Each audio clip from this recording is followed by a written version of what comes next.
सब बिक जाते हैं।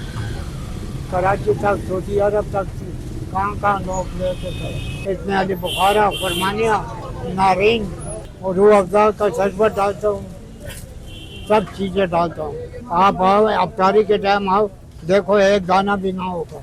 महंगाई ने तो बेड़ा कर रखा है।